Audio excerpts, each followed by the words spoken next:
Hello everyone and welcome to the 7th video of the series called Finding My Perfect Main for BFA, where I check out all of the different classes, do some leveling, play through some dungeons, and hopefully that way I find my perfect main for BFA. In the recent Q&A, Ian did state that people shouldn't expect any more big changes in terms of class design, although I do find that there are still some classes in need of an update or change. Oh yeah, I figured that most of you guys know this already, but the pre-patch 8.0 went live on the PTR a few days ago. So if you so desire, you can go and check out all of the class changes yourself, and the best part about this is that it's completely free, even if you took a break from WoW and you are no longer paying for an active subscription. Currently in the BFA Beta, scaling is still quite off, and some classes are still pulling retarded numbers, including the Warlock, so please don't focus too hard on the damage meter. A lot of fine-tuning is still happening and people can copy their mythic item level Legion character into the beta and they can still use their legendaries. Okay, like in every video, I show you guys gameplay footage, new spells, and I compare the current Legion talent tree with the new BFA Beta one. I did need to tell you guys one more thing and then we can finally start with the video. My process in finding the perfect main for any expansion goes like this. I narrow my search down to 3 classes I really like, and by the end of the series I take another look at those 3 classes I like the most, and then I make my final decision. I'm pretty sure most of you guys don't know this, but in the Fury update video, I did say that Warrior is among one of my 3 possible mains for BFA. With that out of the way, let's jump right in. The title of the video speaks for itself. The Warlock in BFA is without a doubt one of the top classes in terms of class design, gameplay, class fantasy, amazing looking new spells, new abilities, and to make matters even worse, it's a ridiculous amount of fun to play. I know so much people who are rerolling to a Warlock, and I get the feeling that Blizzard might have created another problem. They wanted to bring back the philosophy of bring the class not the player. Well, it did help a little bit because now it's going to be please bring something else than a Warlock. I'm going to put timestamps in the description of the video because this is going to be a pretty long one. Let's start with the most hyped spec out of the 3, which is obviously Demonology. Demonology gameplay changed entirely. In BFA you have become a master summoner, surrounding yourself with so many pets that when there will be more than 4 demo warlocks in your raid group, the other ranged people won't even be able to see their characters. That's how many freaking demons there will be on your screen. The gameplay is really satisfying. Demonology was among one of the least played classes in Legion, well, not anymore. So let's take a look at their new core mechanics and baseline abilities. Summon Demonic Tyrant calls for a Tyrant to increase the duration of all current demons by 15 seconds and increases the damage of other demons by 50%. The animation looks really cool and it's a big demon that can fight by your side. Demonic Empowerment and Demon Wrath has been removed in BFA. Mastery Master Demonologist is basically your new Demonic Empowerment. Onto new baseline spells and abilities. Implosion has become a baseline ability. As Demonology, you get more and more Wild Imps by, for example, using Hand of Gul'dan, and these Wild Imps can be sacrificed by, for example, using Implosion, causing your Imps to violently explode. Demonic Core, when your Wild Imps expand all of their energy or are imploded, you have a 10% chance to absorb their life essence, granting you a stack of Demon Core. When your summoned Dreadstalkers fade away, you have a 100% chance to absorb their life essences, granting you a stack of Demonic Core. And this is the most important line, Demonic Core reduces the cast time of Demon Bolt by 100%. Demonic Empowerment gives this spec a little bit of an RNG in terms of how fast you can generate soul shards, but it's still a lot of fun. Last but not least, Demon Bolt, aka the spell with the cube animation. Well, no longer. Finally, this spell has gotten its own great looking animation, sending a fiery soul of a fallen demon at the enemy. Only reading the freaking tooltip already makes this spell sound awesome. Demon Bolt is part of your rotation as a filler to generate soul shards. As you can see, a lot of changes happened to Demonology's core mechanics and spells. Which brings us to the part of the video where we compare the Legion talents with the new and fresh BFA Beta ones. A lot of changes were made to the talent tree in BFA and it looks nothing like the one from Legion. So I'm just going to go over the talents that have changed. Again, like with any other class, all of the passive talents are on the left side. A good thing for beginners as they can start to pick up those game-changing talents once they get more familiar with the basic rotation. Starting with Dreadlash, causes your call Dreadstalkers to hit all targets within 8 yards and deal 25% more damage. Pretty solid passive cleave talent. Next is Demonic Strength, infuses your Felguard with Demonic Strength, commanding it to attack the current target and Fellstorm for 400% increased damage. This talent is on a 60-second cooldown. Bile Scorch Bombers opens a portal above your target's location, which will bombard it over a 6-second duration, dealing shadow damage to targets within 8 yards. This talent is on a 30-second cooldown. Personally, from the 15 row, I found Bile Scorch Bombers to be the most cool looking talent and can probably be really good in Mythic pluses. However, overall I found Red Lash to have the most synergy. I played Demonic Strength a couple of times, but never felt stronger than the other two talents. Onto the second row, starting with Demonic Calling. Causes Shadow Bolt and Demon Bolt to have a 20% chance to make your next call Dreadstalkers cost 1 less Soul Shard and be an instant cast. Again, a passive talent, but it does synergize well with all of the other choices. Power Siphon, instantly sacrifice 2 Wild Imps to generate 2 charges of Demonic Core. This can be great for raids, for example. Doom sounds amazing at first, inflict impending doom upon the target, causing some serious damage over time, and if the target dies while Doom is active, you have a 5% chance to summon a Doom Guard. Like I said, this sounds great, but from testing I did find Demonic Calling to be overall the most solid choice. From all of the dungeons I did while talented into Doom, I might got 1 or 2 Doom Guards. Which brings us to the 45 row, which has stayed the same as in Legion, but in BFA the 45 row and 75 row switched places. Onto the 60 row, the talent from the Shadows causes your Dreadstacker's cast to the target to take 20% additional Shadow Flame damage up to 12 seconds. Soul Strike, command your Felguard to deal shadow damage and generates 1 Soul Shard. Summon Vile Fiend, another talent to summon a demon to fight by your side for 15 seconds. This talent has a 45-second cooldown. From the 60 row, I found Soul Strike to be overall the most solid choice, giving you another rotational button where you can generate a Soul Shard with. The 75 row is basically Legion's 45 row and has seen no changes made to their talents. Onto the 90 row in BFA, all of the 3 Warlock specs have the option to take Soul Conduit as a talent choice. Each Soul Shard spent has a 15% chance to refund itself. Inner Demons, passively summoning Wild Imps for you every 10 seconds.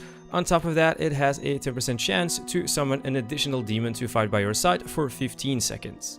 I'm pretty certain that this is everyone's personal favorite because it has amazing synergy with all of the other talents and it contributes to the overall class fantasy.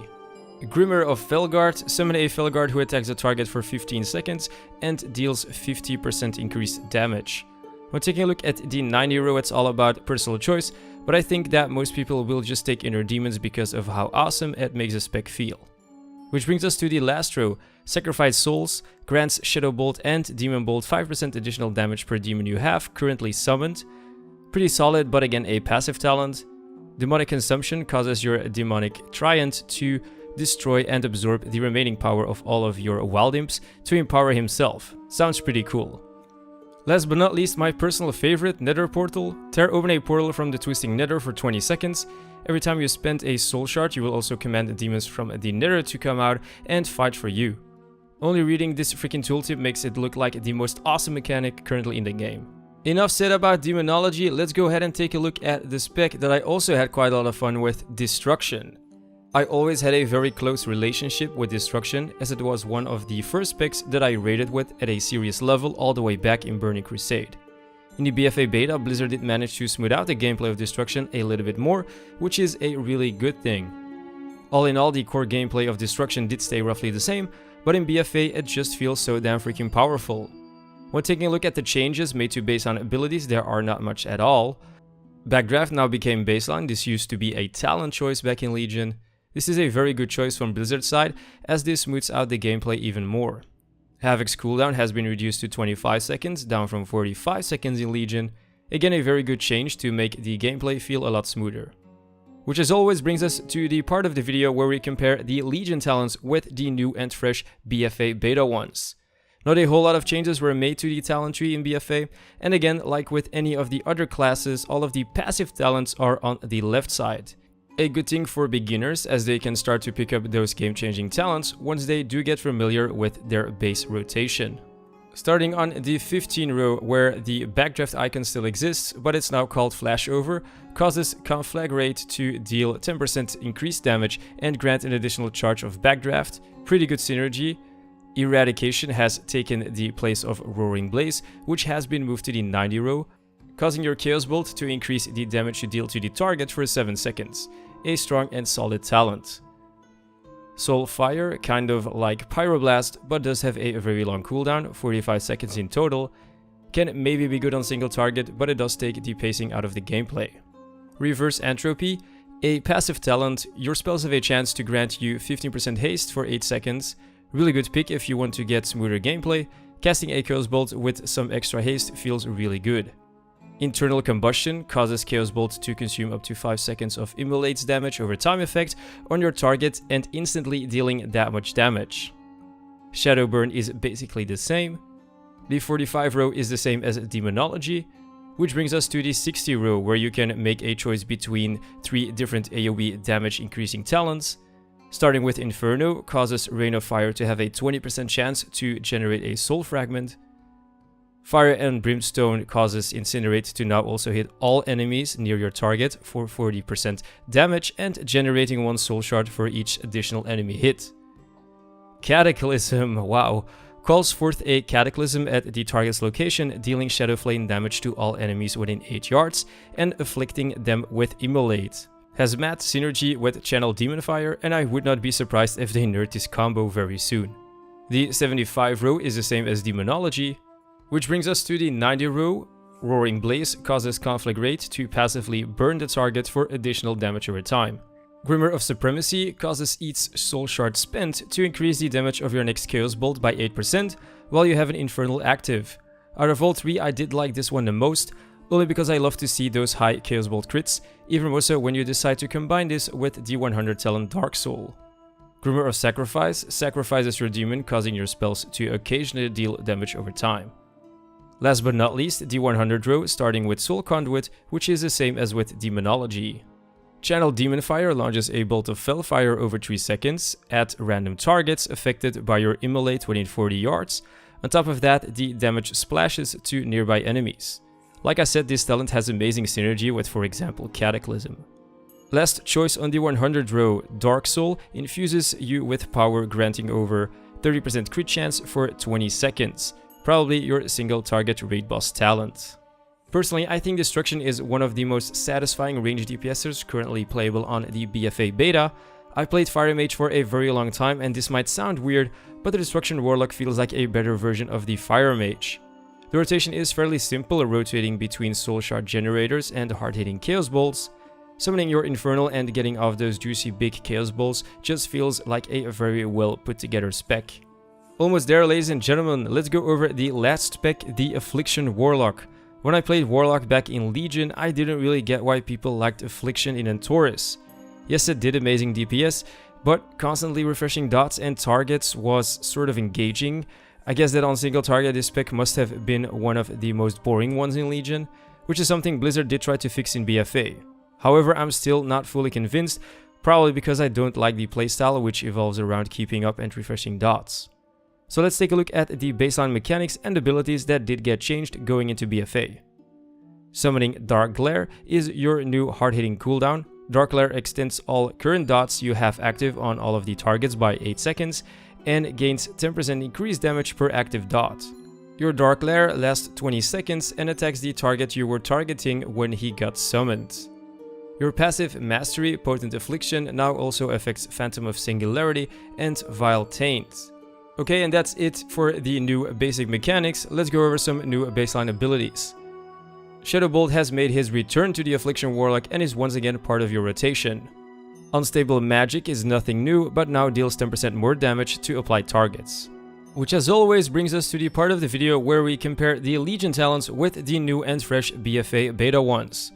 Not a whole lot of changes were made to the talent tree in BFA, and again, like with any other class, all of the passive talents are on the left side. A good thing for beginners, as they can start to pick up those game-changing talents once they do get familiar with the basic rotation. Starting with the 15 row, Nightfall, a passive talent, corruption ticks have a 25% chance to cause your next Shadow Bolt to be instant and deal 25% increased damage. Drain Soul. Oh yeah, Drain Soul is no longer part of your baseline rotation unless talented. However, this does mean that your Drain Soul replaces Shadow Bolt. Drain Soul, dealing channel damage over 5 seconds. The damage is increased to 100% once the target is below 20%, and of course when the target dials while channeling, you generate an extra soul shard. Deadbolt is a new talent that deals 30% of the total remaining damage of your damage over time effects and is on a 30-second cooldown. A very good talent and again an additional rotational button. Onto the 30 row, Contagion is gone and Written Agony has taken its place. It's the same as in Legion. Absolute Corruption is also very much the same. Corruption is now permanent and its damage over time effect is increased by 15%. Last but not least, Siphon Life has been moved here. This talent used to be on the 100 row back in Legion and is again very much the same. The 45 row is the same as with Demonology and Destruction, which brings us to the 60 row. Sow of Seeds got slightly nerfed, now only granting 1 additional Seed of Corruption. Phantom of Singularity is also very much the same. Vile Taint is a new talent and Soul Harvest has been removed. Creates a pool at the target's location, dealing shadow damage over 10 seconds to all enemies within 10 yards and reducing their movement speed by 30%. Very cool new looking talent. The 75 row is the same as Demonology and Destruction. Almost there on to the 90 row, Shadow Embrace, a new passive talent. Shadow Embrace is applied by using Shadow Bolt and increases your dealt damage to the target by 3% for 10 seconds. This effect stacks up to 3 times. Haunt gives you an additional rotational button, deals OK damage, and its increased shadow damage dealt to the target by 10% for 15 seconds, and if the target dies while Haunt is active, its cooldown is reset. Grimoire of Sacrifice is again the same as the Legion version. Onto the last row, with again Soul Conduit, which is the same as Demonology and Destruction. Creeping Death is a new talent, causing your Agony, Corruption, Siphon Life, and Unstable Magic to deal their full damage 15% faster. Dark Soul Misery, this talent grants 30% haste for 20 seconds on a 2-minute cooldown. All in all, the core gameplay has stayed roughly the same as the Legion, with applying Agony, using Unstable Affliction to spend your soul shards, while also keeping Corruption up, using Haunt when talented, and of course your new spell Summon Darkglare, which does look pretty cool. And instead of using Drain Soul, you now will use Shadow Bolt as a filler, which make the playstyle a bit more interactive. But still, I do find Affliction to be the least enjoyable specs out of the 3. Okay, let's do a quick recap, starting with Demonology. Blizzard really nailed it on this one, making only good changes and creating an entirely new spec which evolves around summoning a bunch of demons that can either be used to empower one big demon or to explode for some big trash damage. The spells look amazing, tearing open a rift and hoping for a cool looking demon to appear and attack your target while keeping the rotation interesting and engaging. Personally, I think a lot of people are going to try out Warlock for one reason and one reason only, and that is Demonology. Next up is Destruction. Destruction on the BFA Beta felt like the absolute king, having an answer for almost any problem. The rotation is smooth and overall you got a sense of making a big impact during dungeons. Blizzard made some minor changes, but they did make the gameplay very satisfying, and to be honest, Destruction is probably one of the most complete range specs currently in the beta. Last but not least, we have Affliction, of which I'm not fully convinced yet. Personally, I'm not a big fan of a spec that evolves around managing dots, although the gameplay became a bit more interesting than it was back in Legion. Which brings us to the all-known question, is Warlock going to be my perfect main for BFA? I hate to bring it to you guys, but of course this comes as no surprise. Warlock is going to be among one of my possible 3 candidates as a main for BFA. Some of you might not know this, but Warrior is already among one of those possible candidates, so I have still one left to choose from. When we reach the end of the series, there will be one more video where I'll make my final decision about which class is going to be my perfect main for BFA. That is again all for this video. Let me know in the comment section down below what your thoughts are about the Warlock in BFA. Do you like the changes? And of course, let me know which one of you guys did choose to make Warlock their main for BFA. Probably everyone that plays WoW. As always, don't forget to drop a like on the video, and of course subscribe to the channel if you want to join me in the journey of finding my perfect main. For the people that are already subscribed, don't forget to click on the bell icon next to the subscriber button. That way you'll automatically get notified when I upload a new video. Thank you so much for watching, guys, and I'll see you next time.